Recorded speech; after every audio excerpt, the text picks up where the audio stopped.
है।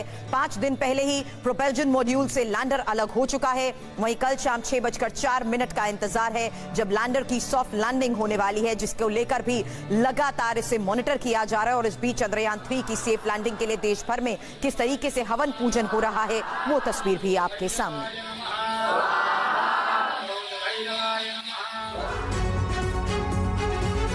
चांद पर हिंदुस्तान की विजय का वक्त नजदीक आ रहा है और चंद्रयान 3 का विक्रम लैंडर चांद की सतह छूने के करीब पहुंच चुका है। इस ऐतिहासिक पल का गवाह बनने के लिए पूरा देश बेकरार है। 28 घंटे बाद चंद्रयान 3 की चांद पर लैंडिंग को लेकर सबसे बड़ी खबर हमारे सामने होगी। कल शाम 6:04 का वो वक्त जब चांद की सतह पर लैंडर उतरेगा। चंद्रमा के दक्षिणी ध्रुव का स्कैन कर रहा है विक्रम लैंडर और सही जगह पर तलाश करेगा लैंडर में लगा हाई रेजोल्यूशन कैमरा।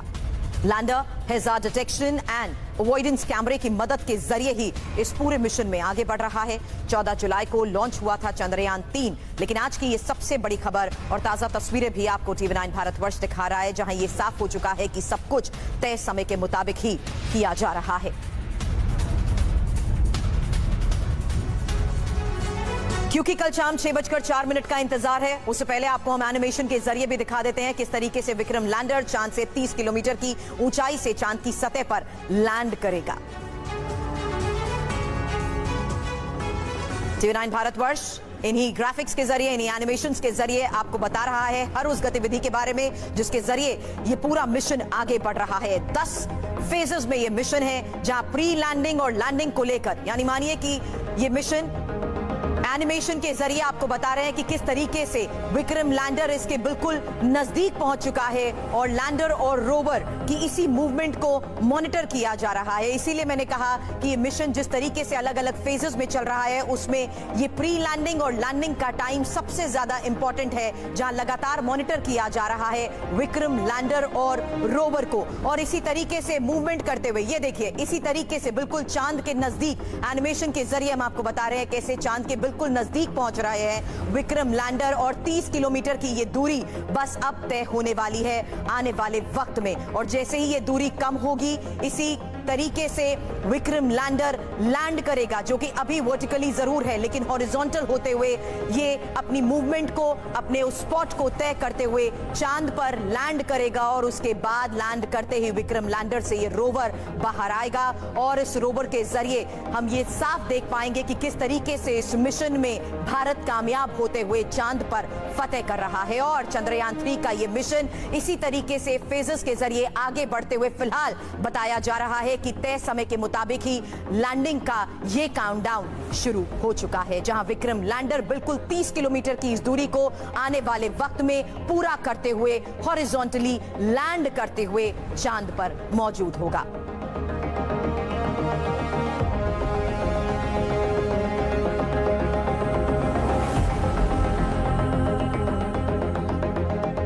तो चंद्रयान 3 के चांद पर लैंडिंग का ये काउंटडाउन, जिसकी एक एक जानकारी आपको TV9 भारतवर्ष दे रहा है। और अभी चांद का चक्कर लगा रहा विक्रम लैंडर किस तरीके से सॉफ्ट लैंडिंग के लिए बढ़ेगा, ये समझना भी बहुत जरूरी है। अभी आपने एनिमेशन के जरिए देखा कि किस तरीके से 30 किलोमीटर ऊंचाई से लैंडर चांद की ओर नीचे जाएगा, लेकिन चांद की सतह की ओर वर्टिकल जाएगा ये लैंडर। हालांकि 1.68 किलोमीटर प्रति सेकंड होगी लैंडर की ये स्पीड एक बड़ी चुनौती यहां पर मान सकते हैं। चंद्रमा का गुरुत्वाकर्षण अपनी तरफ खींचेगा, स्पीड कम करने के लिए थ्रस्टर इंजन से फायर होगा और विक्रम लैंडर में लगे 4 थ्रस्टर इंजन, जिस तरीके से इसी को लगातार मॉनिटर किया जा रहा है, चांद की सतह पर आते आते ये स्पीड 0 हो जाएगी। हालांकि लैंडर में लगे कैमरास और सेंसर सही सतह का पता लगाएंगे और लैंडर का ऑटोमेटिक मोड सॉफ्ट लैंडिंग में किस तरीके से मदद करेगा, इसी पर सबकी नजर है। हालांकि विक्रम लैंडर की लैंडिंग से पहले आखिरी 2 घंटे में होने क्या वाला है ये समझ लीजिए। 2 घंटे में किस तरीके से नजर रखी जाएगी, एक एक मूवमेंट पर मॉनिटर किया जाएगा, कैसे लैंडिंग पर आखिरी मौके पर हालात देखकर फैसले होंगे, ये समझिए। 2 घंटे पहले लैंडर में कमांड अपलोड होगी, कमांड से पहले लैंडर की हेल्थ चेकिंग की जाएगी, टेलीमेट्री का इस्तेमाल होगा, कैमरा, सेंसर और ऑटोमेटिक मोड की चेकिंग की जाएगी। ये एक फाइनल चेक कह सकते हैं, क्योंकि चांद की स्थिति का अध्ययन इसी वक्त किया जाएगा। अनुकूल हालात होते हुए सॉफ्ट लैंडिंग का फैसला होगा और 23 अगस्त की शाम 6:04 का यह वक्त तय किया गया है, जिसे अभी भी मॉनिटर किया जा रहा है कि सब कुछ सामान्य है, सब कुछ सही है, तय समय के मुताबिक चल रहा है। लेकिन जरूरी हुआ तो लैंडिंग टाल सकते हैं, इसरो की तरफ से यह बयान भी है और उसी के मुताबिक प्लान बी को एग्जीक्यूट किया जाएगा।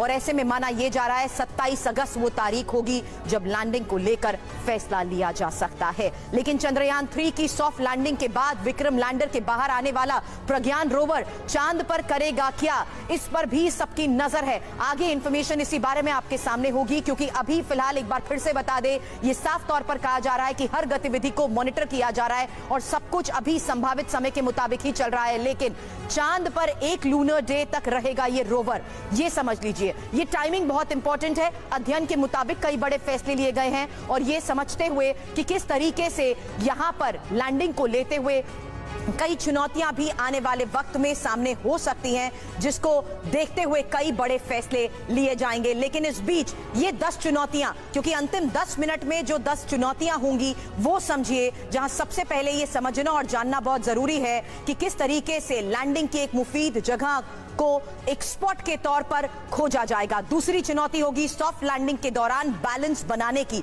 क्योंकि आपको बताया कि ये अभी फिलहाल वर्टिकल राउंड कर रहा है, लेकिन हॉरिजॉन्टल लैंडिंग को देखते हुए ये एक बड़ी चुनौती है, उसे बैलेंस बनाना। हालांकि तीसरी चुनौती आपके सामने 30 किलोमीटर की उस ऊंचाई से लैंडिंग को लेकर, और चौथी चुनौती होगी लूनर क्रेटर पथरीला ना हो, यानी वो सेफ स्पॉट। साथ ही पांचवी चुनौती लैंडर की रफ्तार को कंट्रोल करना, क्योंकि इस रफ्तार को बिल्कुल धीमा करना है। जो रफ्तार अभी 1000 किलोमीटर प्रति घंटे से ज्यादा चल रही है, उसे बिल्कुल मिनिमाइज करते हुए उसकी रफ्तार को कंट्रोल करना भी एक सबसे बड़ी चुनौती है। हालांकि छठी चुनौती समझिए, क्योंकि रफ्तार को 2 मीटर प्रति सेकंड तक लाना होगा, उसी के लिहाज से हर चीज को मॉनिटर किया जा रहा है। हालांकि सातवीं चुनौती सही वक्त पर थ्रस्टर इंजन से फायर करना। उन तमाम फेजेस को, उन तमाम चुनौतियों को पार करते हुए ये डिसीजन लिया जाएगा सही वक्त पर थ्रस्टर इंजन से फायर करने का। आठवीं चुनौती लैंडर को संतुलित थ्रस्ट मिलना, एक सेफ और एक सही बेस मिलना लैंडिंग के लिए। नौवीं चुनौती इंजन का सही परफॉर्मेंस, जिसे लगातार मॉनिटर किया जा रहा है। वहीं 10वीं चुनौती होगी रोवर को लूनर सरफेस पर लाना।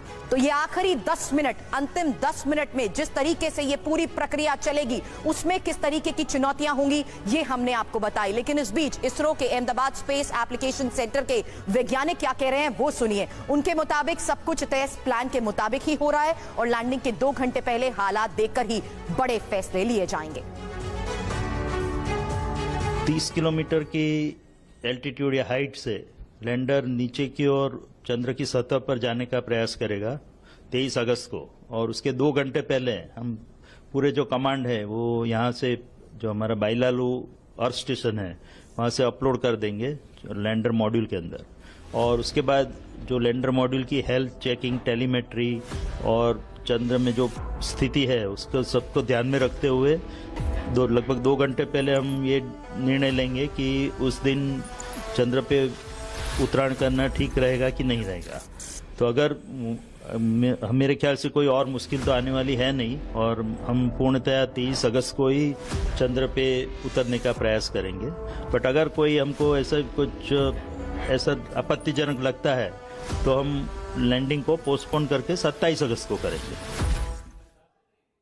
तो साइंटिस्ट भी ये साफ तौर पर कह रहे हैं कि सब कुछ सामान्य है और सही समय के मुताबिक ही अभी सब कुछ क्रॉस चेक भी किया जा रहा है। लेकिन एनिमेशन के जरिए TV9 भारतवर्ष लगातार आपको ये बता रहा है कि किस तरीके से विक्रम लैंडर के बारे में एक एक डिटेल सामने आ रही है, क्योंकि लैंडर में किस तरीके के इक्विपमेंट्स लगे हुए हैं। ये जो लैंडर की आप मूवमेंट देख रहे हैं, इसी के इक्विपमेंट्स के बारे में इंफॉर्मेशन वॉल पर अब आपके सामने डिटेल होगी, क्योंकि ये जो 30 किलोमीटर की दूरी है उसे आने वाले वक्त में जिस तरीके से तय किया जा रहा है, विक्रम लैंडर के साथ साथ लैंड होते ही हॉरिजॉन्टली लैंड लैंड होते हुए। ये समझ लीजिए, ये वर्ड और ये टर्म हॉरिजॉन्टल लैंडिंग सबसे बड़ी चुनौती है। और यहां पर जिस तरीके से कमांड्स को अभी फिलहाल क्रॉस चेक करते हुए सिचुएशन के लिहाज से देखा जाएगा, उसमें विक्रम लैंडर, उसकी मूवमेंट और उससे बाहर आते रोवर की सबसे बड़ी भूमिका है। ये प्री लैंडिंग फेज के साथ साथ लैंडिंग फेज है जिसके तहत ये मिशन आगे बढ़ रहा है। अब इसी के बारे में इंफॉर्मेशन वॉल पर डिटेल आपके सामने कि आखिर किस तरीके से विक्रम लैंडर के ऊपर ये खास इक्विपमेंट्स होते हैं जिनके जरिए सभी चीजों को मॉनिटर किया जाएगा। लेजर डिप्लोजर,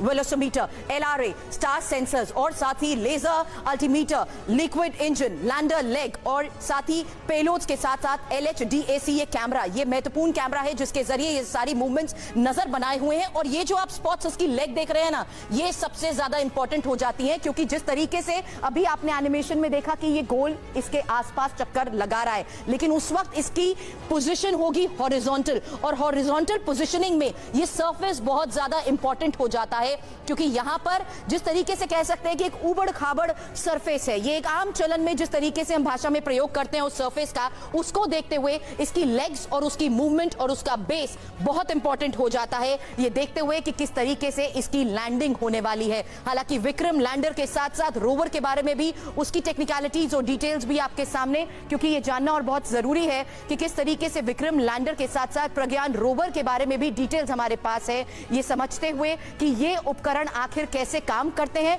और इनके जरिए क्या क्या इंफॉर्मेशन जुटाने की कोशिश की जा रही है इस मिशन के तहत। हालांकि RX एंटीना यहां टॉप पर लेफ्ट में और TX antenna over to the right, ये पूरा सोलार पैनल और साथ ही इसमें लगे हुए ये NAV कैमरास जिसके जरिए एक एक डिटेल, एक एक खास तस्वीर लगातार हमारे सामने आ रही है। साथ ही इसका चेसस और साथ ही सोलर पैनल होल्ड डाउन और महत्वपूर्ण है ये पूरा सोलर पैनल हिंज और साथ ही डिफरेंशियल के साथ साथ वार्म इलेक्ट्रॉनिक्स बॉक्स और साथ ही रोवर होल्ड डाउन और इसके ये व्हीकल्स, क्योंकि ये जितनी भी मूवमेंट्स आगे बढ़ती रहेंगी, आगे आने वाले दिन में, आने वाले वक्त में किस तरीके से पूरा अध्ययन किया जाएगा, इसके बारे में डिटेल भी आपके सामने होगी क्योंकि प्रज्ञान रोवर के जरिए ही आने वाले वक्त में इस पूरे मिशन में तमाम अध्ययन किए जाएंगे। और ऐसे में इन पैनल्स की, इन विक्रम लैंडर के साथ साथ प्रज्ञान रोवर के हर एक इक्विपमेंट का भी क्रॉस चेक किया जा रहा है कि आखिर इनकी फंक्शनिंग किस लिहाज से चल रही है। और यह महत्वपूर्ण हो जाता है इन उपकरणों को ध्यान में रखते हुए तमाम बड़े फैसले लिए हुए, क्योंकि जैसा कि आपको बताया चंद्रयान 3 की सॉफ्ट लैंडिंग के बाद विक्रम लैंडर से बाहर आने वाला प्रज्ञान रोवर चांद पर रहेगा। ये करेगा क्या, ये भी अब आपको बता देते हैं, क्योंकि चांद पर एक लूनर डे तक रहेगा ये रोवर और पृथ्वी के 14 दिन के बराबर एक लूनर डे है। हालांकि चंद्रमा से जुड़ी वैज्ञानिक जानकारी ये जुटाने की पूरी कोशिश करेगा और चंद्रमा पर पानी की मौजूदगी की जांच की जाएगी, साथ ही चांद की सतह की संरचना का अध्ययन भी किया जाएगा। और महत्वपूर्ण है वो जो पेलोड्स आपको दिखाए थे चांद से जुड़ा, ये पेलोड्स डेटा भेजेंगे और उसी आधार पर इस पूरे मिशन में आगे कामयाबी हासिल होगी। लेकिन सॉफ्ट लैंडिंग के काउंटडाउन के बीच वैज्ञानिक क्या कह रहे हैं ये सुनना भी बहुत जरूरी है, क्योंकि अभी फिलहाल वैज्ञानिकों का मानना है कि चंद्रयान 2 के ऑर्बिटर ने लैंडिंग का एरिया मार्क किया। लैंडर का ऑटोमेटेड मोड खुद ही सेफ एरिया एनालाइज कर लेगा और यही वजह है कि उन तमाम इक्विपमेंट्स के साथ साथ ये मॉनिटर किया जा रहा है कि किस तरीके से ये अपनी मूवमेंट के तहत इस मिशन में आगे बढ़ रहे हैं। चंद्रयान 2 का जो ऑर्बिटर था वो तो अभी भी चल रहा है, उसी ने ये लैंडिंग एरिया के high precision camera, high resolution camera से लिया है और उसी के माध्यम से हमने इसरो ने इस एरिया को मार्क किया है। यानी कि जो बड़ा एरिया है 2 × 4.2 किलोमीटर्स, कुछ कह रहे हैं 2 × 4, जो भी हो, ये पूरा एरिया को अच्छी तरह 3D मैपिंग के सहारे किया हुआ है। उसके बाद लैंडर खुद वहां पर जाकर फोटोग्राफ्स लेगा और वो एनालाइज करेगा कि यहाँ पर लैंड कर सकते हैं या नहीं, यहाँ पर कोई क्रेटर तो नहीं है, कोई बोल्डर तो नहीं है, ऐसा तो नहीं कि लैंडर एक बोल्डर के ऊपर आ रहा है। ये सब वो खुद एनालाइज करेगा और वैसे भी ये पहले से ही एनालाइज किया हुआ है। ये दिशा ही जो है जो सबसे अहम होगी, क्योंकि ये हॉरिजॉन्टली तो लैंड नहीं कर पाता, इसको अगर लैंड करना है तो एकदम वर्टिकली लैंड करना है। वैज्ञानिक भी लगातार इसी बात का जिक्र कर रहे हैं क्योंकि उसकी लैंडिंग का वक्त नजदीक आता जा रहा है। ऐसे में कल शाम 6:04 का वो वक्त होगा जब चंद्रयान 3 चंद्रमा पर उतरेगा और चंद्रयान 3 और उसके लैंडर विक्रम को जहां से ट्रैक किया जा रहा है। TV9 भारतवर्ष की टीम भी वहां पर मौजूद है। लेकिन ये तस्वीर एक बार फिर से जरा आप देखिए क्योंकि ये साफ तौर पर कहा जा रहा है the मॉक्स the mission operation complex is buzz with energy and excitement. और वो एनर्जी और एक्साइटमेंट इसीलिए यहां पर इन तस्वीरों को जारी करते हुए इसरो की तरफ से मेंशन की गई है क्योंकि the mission is on schedule, यानी सब कुछ तय समय के मुताबिक चल रहा है। Systems are undergoing regular checks और ये भी लिखा है स्मूथ सेलिंग इज कंटिन्यूइंग, यानी चंद्रयान 3 की किस तरीके से ट्रैकिंग हो रही है, कैसे पल पल के अपडेट्स वहां से मिल रहे हैं, इस बारे में TV9 संवाददाता पीयूष पांडे की एक रिपोर्ट आपको दिखाते हैं। चंद्रयान 3 के कवरेज के लिए TV9 भारतवर्ष की टीम बेंगलुरु पहुंच चुकी है और मैं इस समय इसरो के उस कार्यालय के बाहर हूं जहां से चंद्रयान 3 के लैंडर विक्रम को कमांड, नेटवर्क और ट्रैकिंग सिस्टम दिया जाता है। खास बात यह है कि यही वो ऑफिस है, वो कार्यालय है इसरो का जहां से चंद्रयान 3 को ट्रैक किया जा रहा था और उसके लैंडर को भी ट्रैक किया जा रहा है। इसरो दूरमती अनुवर्तन तथा आदेश संचार जाल अंतरिक्ष यान नियंत्रण केंद्र।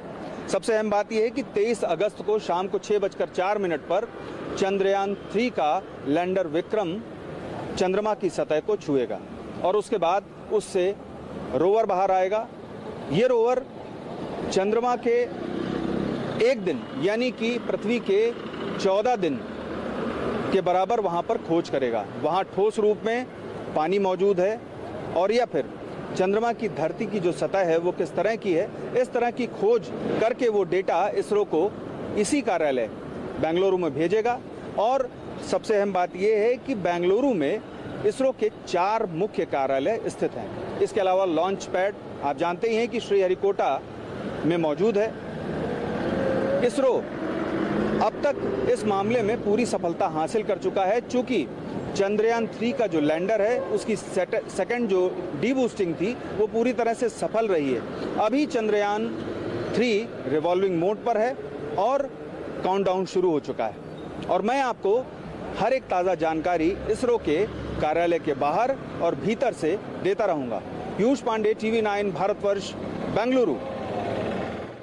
पीयूष, बिल्कुल सही कहा आपने, रिवॉल्विंग मोड पर है लेकिन हॉरिजॉन्टल मोड पर आते आते किस तरीके से इन तमाम चुनौतियों को पार करते हुए भारत इस मिशन में आगे बढ़ रहा है। क्विक अपडेट, लेटेस्ट अपडेट क्या मिल रहा है आपको अंदर से?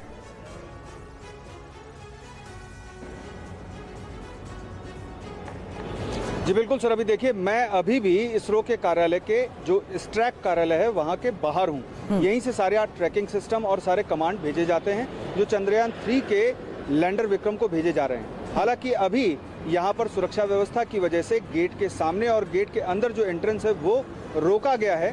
खास बात यह है कि सारी चीजें सुचारू रूप से चल रही हैं लैंडर विक्रम की और दिशा और दशा बिल्कुल ठीक है। इस बारे में अभी थोड़ी देर पहले डॉक्टर सुधीर कुमार जो इसरो के साइंटिस्ट हैं उनकी ओर से जानकारी हमें मिली थी। और सबसे अहम बात यह है कि जो आशंका जताई जा रही है कि लैंडर विक्रम की जो लैंडिंग है उसको टाला जा सकता है, ये तभी होगा जबकि स्थितियां अनुकूल नहीं होंगी और वो 2 घंटे पहले ही पता लगेगा। जी सुरभि जी, यानी प्लान बी भी है और उसे एग्जीक्यूट करने का फैसला 2 घंटे पहले ही लिया जाएगा। लेकिन अभी ये साफ तौर पर अभी जिस तरीके से तस्वीरें जारी की गई, मान लिया जाए कि सब कुछ तय समय के मुताबिक है और उसी समय के मुताबिक यानी कल शाम 6 बजे का ही वो वक्त होगा। बिल्कुल सुरभि, देखिए अभी तक जो स्थितियां हैं वो बिल्कुल पूरी तरह से अनुकूल हैं जी। जो लैंडर विक्रम है उसकी दिशा और दशा पूरी तरह से सही है। सारे ही जो साइंटिफिक खासतौर पर जो तकनीकी पहलू हैं उनको जांच करने के बाद ही इसरो की ओर से ये कहा गया है कि 23 अगस्त की शाम 6:04 पर लैंडिंग का समय अभी तय है। हालांकि ये स्थिति तब बदली जा सकती है जबकि कोई तकनीकी ऐसी खामी आ जाए जो बिल्कुल आपातकालीन हो, ऐसी स्थिति ना हो, बारे में कोई इसके लिए पूरा देश दुआ भी कर रहा है। पीयूष, आप तो इस वक्त बेंगलुरु में हैं, लेकिन TV9 भारतवर्ष पूरी हर जगह से आ रही है कि खास तस्वीर अपने दर्शकों को दिखा रहा है कि किस तरीके से चंद्रयान 3 की कामयाबी के लिए पूरे देश में हवन पूजन भी शुरू हो गया है। जल्द आपके पास और अपडेट के लिए लौटूंगी पीयूष, शुक्रिया फिलहाल पूरी जानकारी के लिए आपका। लेकिन सेफ लैंडिंग के लिए अब दुआओं का दौर देश भर में जारी है और देश भर में चंद्रयान 3 की कामयाबी के लिए कैसे प्रार्थनाएं हो रही हैं, जरा ये तस्वीरें भी देखिए।